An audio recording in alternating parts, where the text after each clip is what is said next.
Well, first, I want to thank you for allowing us to sit with you and talk to you today. Oh, thank you for being here. I'm excited about this event. So thank you for being interested. Thank you. So, talk to me about the event. Talk to me about what it is and what's it going to entail. Well, we had our first Elegant Southern Style last September, and it went over so well that by popular demand, really, they loved it so much that they wanted me to do another one. And this is really, it all began when people had asked me why Elvis always came back to Memphis after every movie. After every tour that he did, after every studio recording, he would always come back to Memphis. He never stayed around LA. So Elegant Southern Style really goes to show you his roots and what he loved about the South. You know, this Southern hospitality, genuine loyalty, cooking, entertaining, gardening. That's what we actually do in the event. And we have we'll have our guests, superstars really. That in fact I'm going to name some of them because I'm all excited. I brought a little list here for everyone to get excited about. We have actually, and we've had him before. This is Jim Norton. He's that's Southern entertaining and a lifestyle expert, and it's unbelievable. I had dinner at his home the other night, and boy, what a table spread he put on, and he did all the cooking, and when he goes all out, so I mean, we're sitting there taking pictures of everything, all the way down to the napkins, and how he did it, and how the presentation was. So he's so great at that. And then we have the wonderful celebrity event planner, Troy Williams, who he does all the big celebrities all over California and other places too. And he throws a wild party, but his tables are unreal, and he always gives you tips and ideas on what to do when you're stuck and not really know. And sometimes look around at things that you have even in your own household that you can use when you run into a rut or whatever. So you'll learn a lot of tips from our guests, which I love and people went crazy over. We have Kevin Coble, who is actually the floral designer and owner of La Fleur, which is of course obviously an extraordinary floral market. And they'll teach us how to arrange and have different arrangements, how to do it. And it's so simple, you know, how we have a tendency to make everything hard, or we can't do that. When the way that, you know, he points out and what you can do, just the littlest things, even from a drinking glass, you know, we don't think about things like that. But I mean, he goes more into detail, and of course we'll show the example. And then we also have, we'll get to that in a minute. And we have also candy maker Rebecca Denstall, whose company was named the best candy company, actually candy store in the South. And it makes the #1 fudge in America, and she's local as well. So she is so interesting, and she'll come in here, she'll bring some chocolates and show how to make them and what you can do and to simplify it. So I really, you know, I'm not going to go into every one, but you kind of get the idea that we have the opportunity to be with these people to learn all how to do these things that we have created and to make it difficult. But here in the South, and I guess in many ways, having all these different types of people give, you know, the guests the idea of really what the South is about, and not just Southern hospitality, which everyone still loves, and I do too. And Elvis, as we know, always said yes ma'am, and yes sir, and all, and that's from his roots. So it's really giving our guests the opportunity to see what he experienced and feel what he experienced. How is that for you, and what does that mean to you to make sure that other people get to experience what he experienced and the lifestyle that he loved and having that Southern hospitality? Well, the whole purpose is just that, having other people experience it, having other people taste the foods.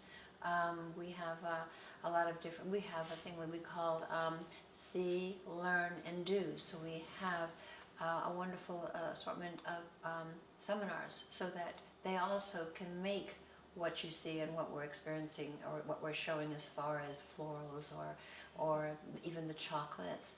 And Elvis, you know, this is what he came here for, back in the South. He loved Memphis. His roots were here. His friends were the same. And he never found that anywhere else. He never found that Southern hospitality. And true friendships that last forever.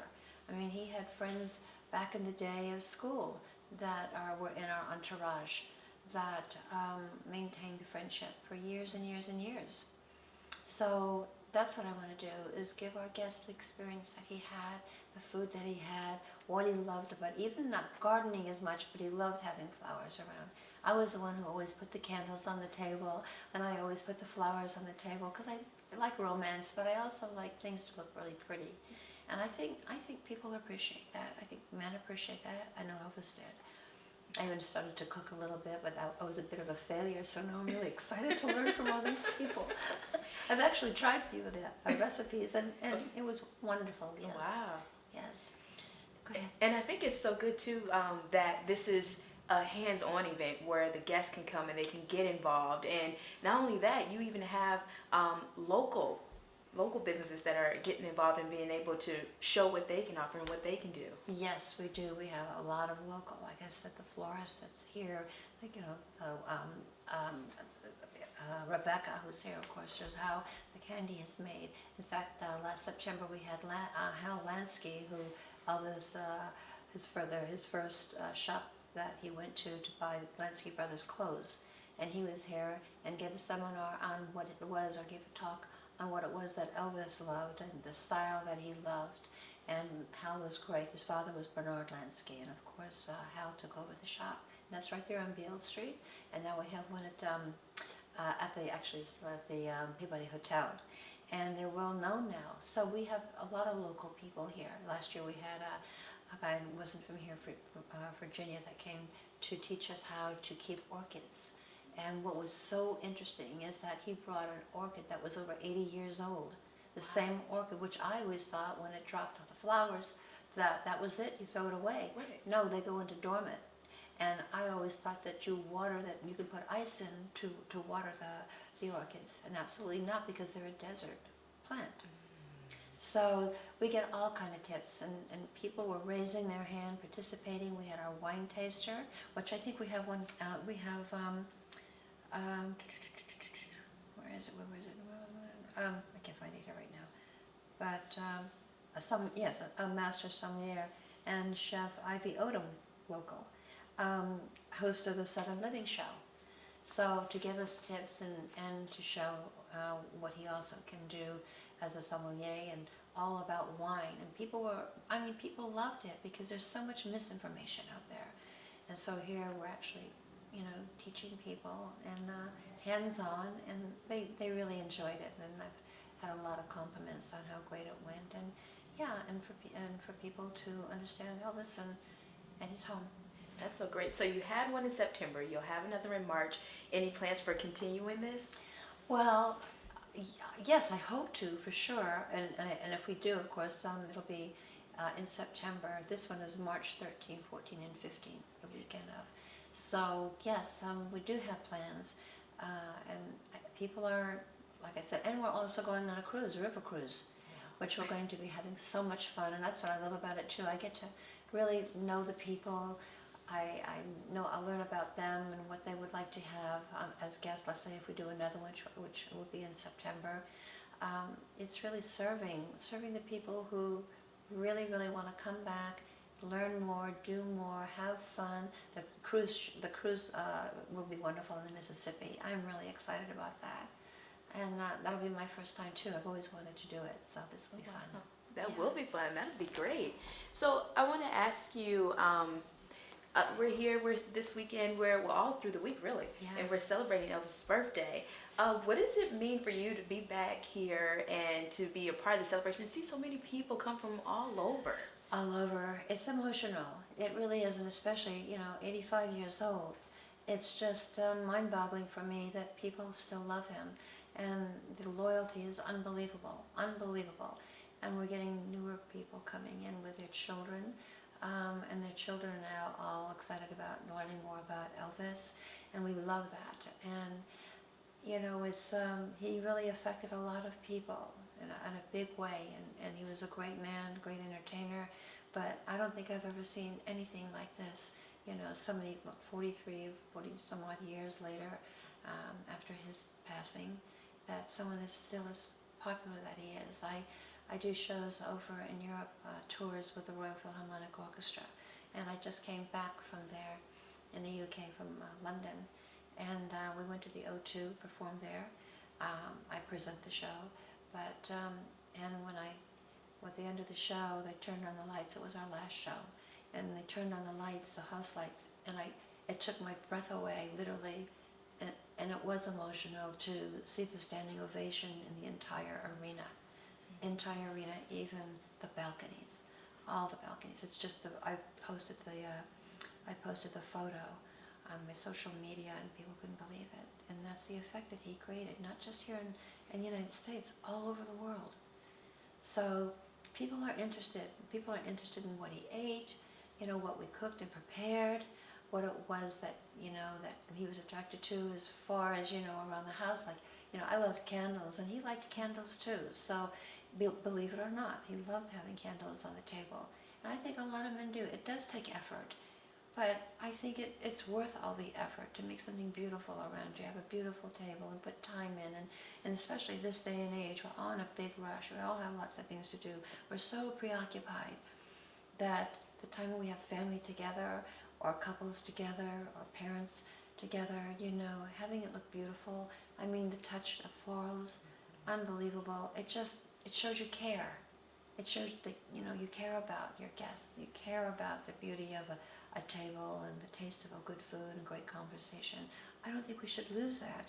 And it looks and appears that because of how much people are doing and the time and the effort that has to be put into it, it really isn't any. You could take the plants, as we had before, and one of our guests, and saying saying that you could take things from your garden, and when you see what they do and what we're going to be doing to accomplish certain looks, it's just so easy. There's no excuse not to. So when you have these events, and you have people that are coming here too for the different events, it's not only a bit of Elvis' life that they're getting, but some of your life as well. Yes, I guess you could say that. I'm not doing anything different that I didn't do when I was married to him. I was the one who took care of everything and was in charge, basically, of having things look good for him. I wanted him. He loved beauty. He loved things that look good. Everything. Graceland was immaculate, and he loved it that way. So, I enjoyed keeping it like that. Because I liked it too, but I think it just shows care, and some effort goes into care. So yes, it's a part of me as well. Do you think he would have ever imagined this big of an impact? No, ever. No. At 40 years old, Elvis was didn't want to be on stage as a 40-year-old, because you have to remember, 40 years old at that time. It's old. It was old. So he didn't want to be an old man on stage, and never did he think that after all these years, people are still coming and wanting to see his life, and wanting to go to Graceland, and wanting to get more of him. When our guests come to Graceland, they want more. There's something very, very spiritual about Graceland, and he loved that. He loved that feeling because of the love of Graceland that he had and people knew about. But yes, he would be absolutely blown away that he's still, his legacy lives on, and that people still appreciate, and the younger people are coming more and more and more.